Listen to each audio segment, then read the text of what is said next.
take the testimony of his son. So no one was above law. And every citizen, regardless of his religion, his ethnicity, was equal in the eyes of law.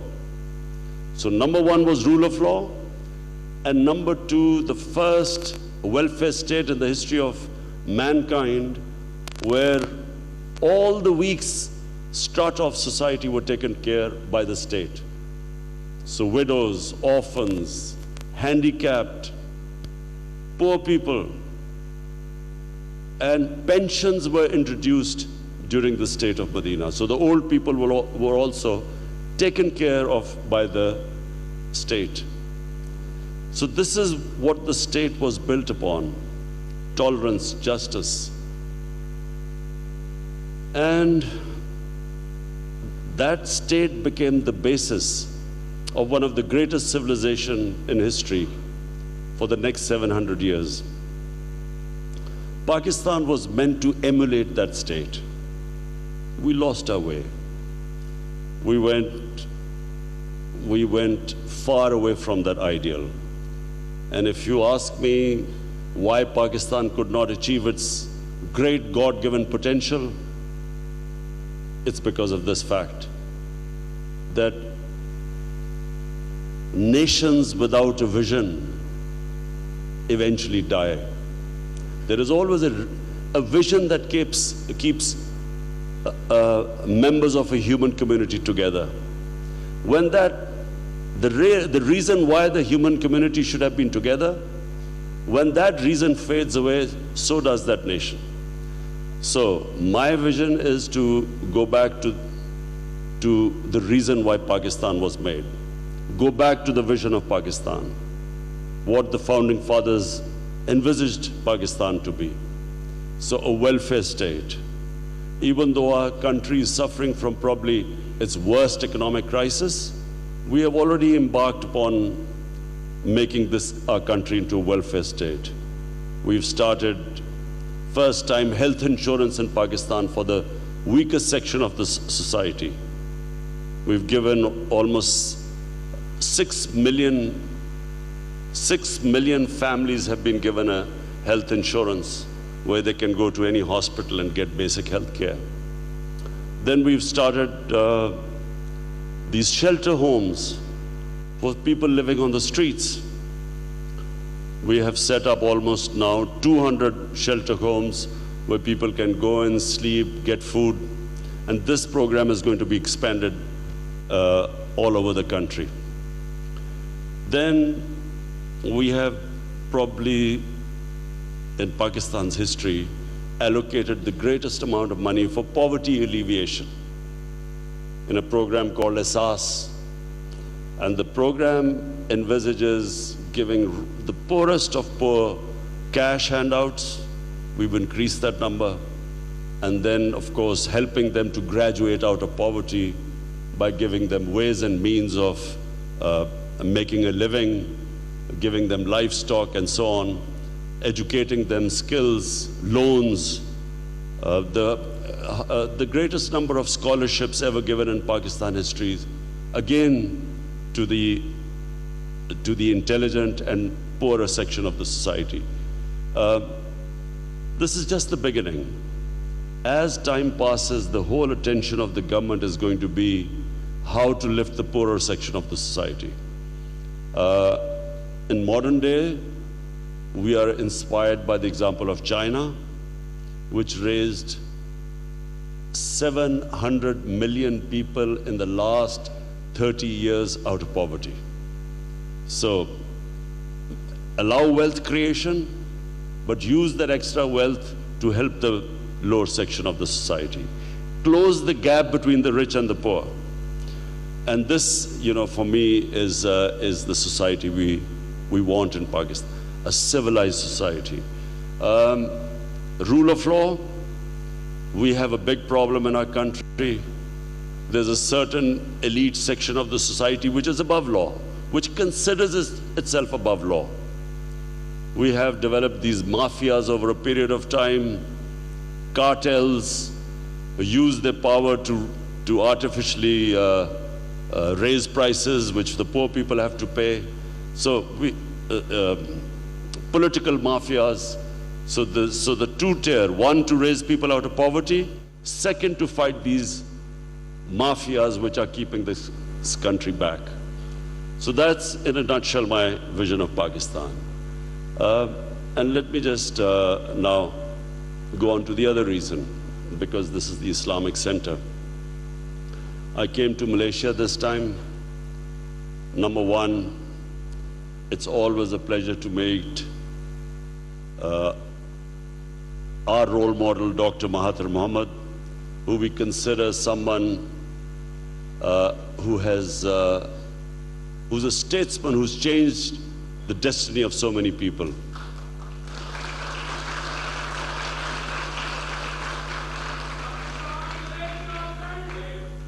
We have seen how Malaysia transformed in my lifetime, how Malaysia developed.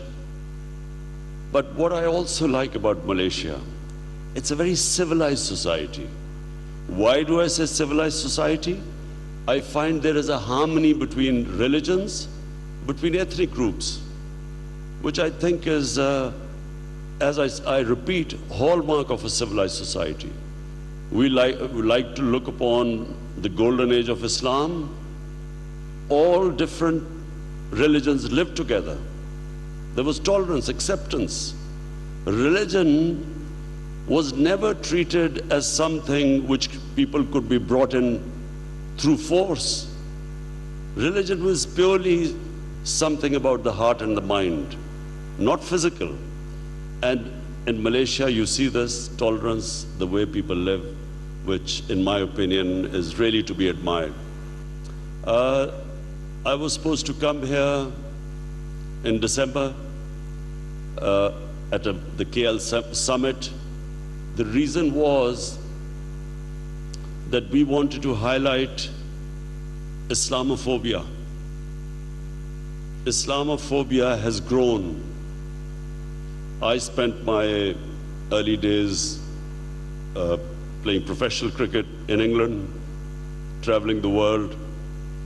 I went to university in England, and I saw three distinct watersheds when this Islamophobia kept growing. Number one was the Iranian Revolution.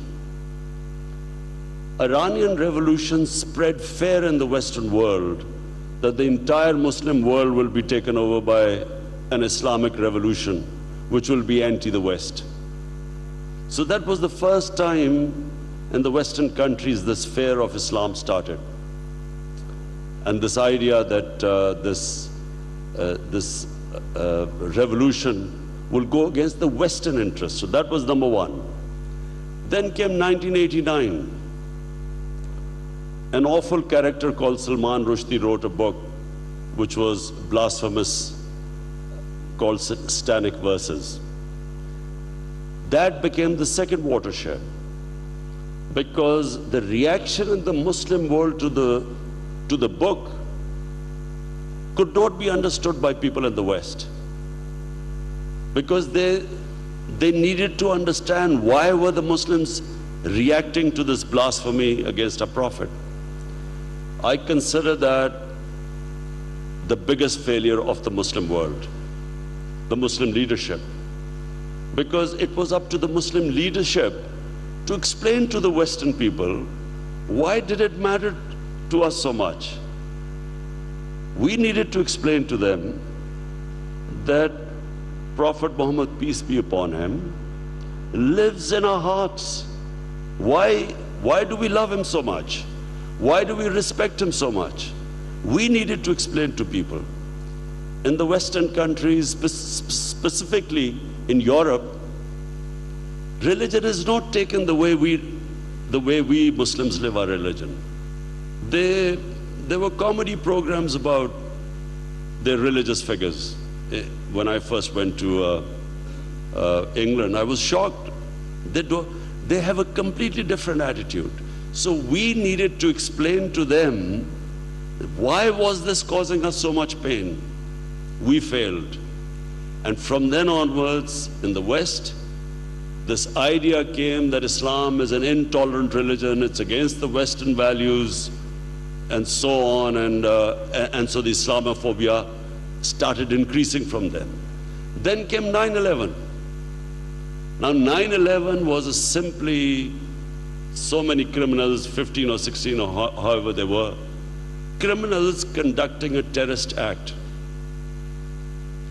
The big disaster for the Muslim world was that when the Western leaders started calling it Islamic terrorism, we should have all objected. What had their act, the terrorist act, what had that got to do with Islam? There was no connection between Islam and those terrorist acts. And from there onwards, because we did not question them, because our Muslim leadership, rather than saying that Islam had nothing to do with it, delinking Islam with terrorism, and especially suicide bombing, suicide attacks, unfortunately the Muslim world started also using the Western terminology, moderate Islam and radical Islam. And that, I'm afraid, was the worst thing that happened to Muslims all over, especially Muslims living in Western countries.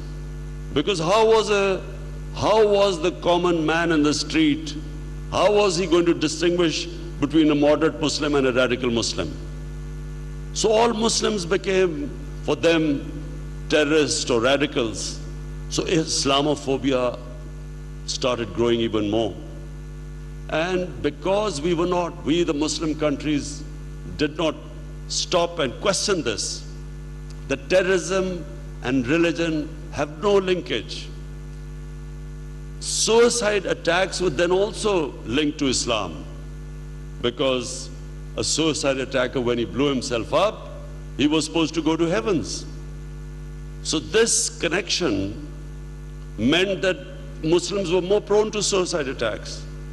This completely went against historical facts. Japanese kamikaze pilots at the end of Second World War did suicide attacks. No one blamed their religion.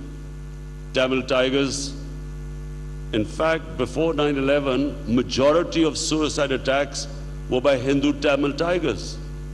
Quite rightly, no one blamed religion for that. But Islam and terrorism got connected. And the result was that you had so many instances of Muslims being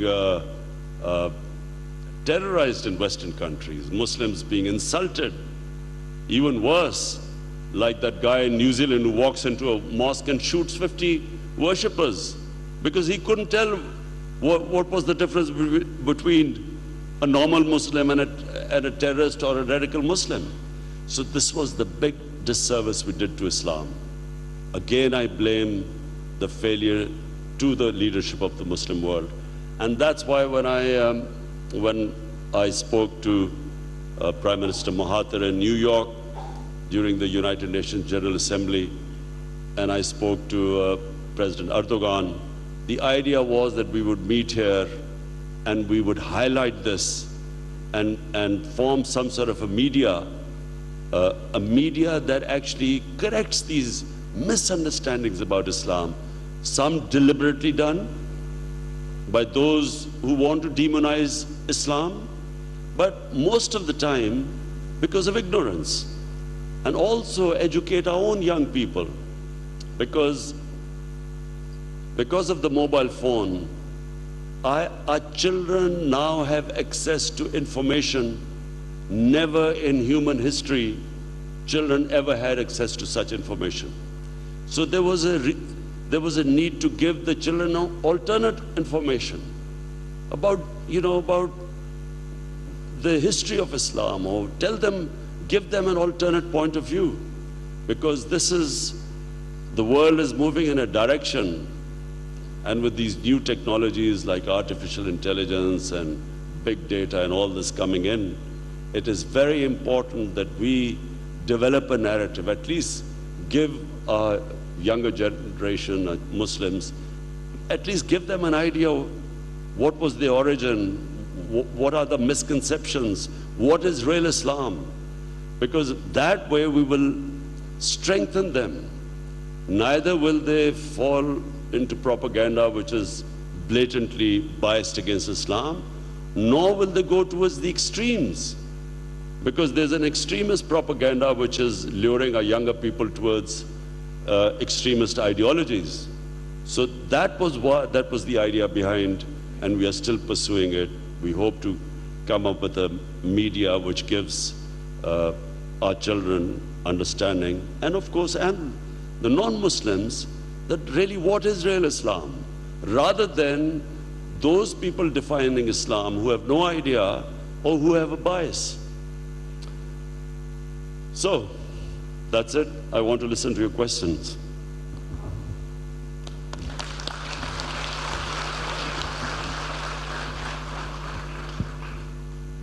Prime Minister has kindly agreed to take a few brief questions. Time is short, so please briefly identify yourself. وزیر اعظم Imran Khan institute of strategic and Islamic studies Malaysia میں خطاب کر رہے تھے. انہوں نے کہا کہ میرا پاکستان کے لیے وہی ویژن ہے جو بانی پاکستان کا ہے. انہوں نے یہ بھی کہا کہ مدینہ میں پسے ہوئے طبقے کی ذمہ دار ریاست تھی، اور انہوں نے یہ کہا کہ بدقسمتی سے پاکستانی قوم نظریے سے ہٹ گئی ہے. انہوں نے کہا پاکستان کو مدینہ کی فلاحی ریاست بنائیں گے، ویژن کے بغیر قومیں تباہ ہو جاتی ہیں. وزیر اعظم کا ایڈوانس اسلامک اسٹڈیز کے انسٹیٹیوٹ سے خطاب. وزیر اعظم دورہ ملیشیا پر اس وقت ملیشیا میں موجود ہیں. پاکستان میں قانون کی پاسداری سب سے پہلا اصول ہے. اس خطاب میں وزیر اعظم نے یہ بھی کہا کہ ملیشیا سربراہ کانفرنس کا مقصد اسلاموفوبیا کے خلاف آواز اٹھانا تھا. اس کانفرنس میں ہم شرکت نہیں کر سکے کیونکہ یہ تاثر نہیں دینا چاہتے تھے کہ مسلم امہ میں کسی قسم کی کوئی تقسیم ہے. آئندہ اس کانفرنس میں ضرور شرکت کروں گا. وزیر اعظم نے advance Islamic studies institute Malaysia میں خطاب کیا اور انہوں نے کہا کہ پاکستان کو مدینہ جیسی اسلامی فلاحی ریاست بنانا چاہتے ہیں. مدینہ دنیا کی پہلی اسلامی فلاحی ریاست تھی. وزیر اعظم نے کہا کہ میرا پاکستان کے لیے وہی ویژن ہے جو بانی پاکستان کا تھا. نبی کریم صلی اللہ علیہ وآلہ وسلم نے دنیا کی پہلی اسلامی فلاحی ریاست کی بنیاد رکھی. وزیر اعظم نے کہا کہ مدینہ منورہ میں کوئی بھی قانون سے بالاتر نہیں تھا.